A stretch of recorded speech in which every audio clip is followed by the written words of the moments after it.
হয়ে যাবে। তার একটি বেদাত হচ্ছে সভা সমিতির পর সকলে মিলে একত্রিত হাত তুলে মোনাজাত করা বেদাত। এই সভা সমিতির পর কেউ যদি একত্রিত হাত তুলে মোনাজাত করে 40 বছর পর্যন্ত যত ইবাদত করেছে, 70 বছর পর্যন্ত যত ইবাদত করেছে, তার সমস্ত আমল বাতিল, সমস্ত আমল বাতিল, সমস্ত আমল বাতিল।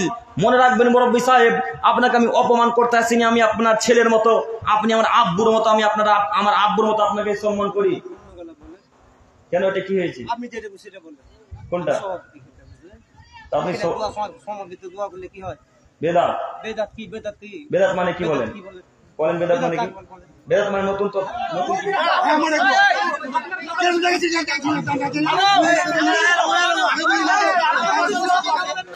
এখানে ডিবেট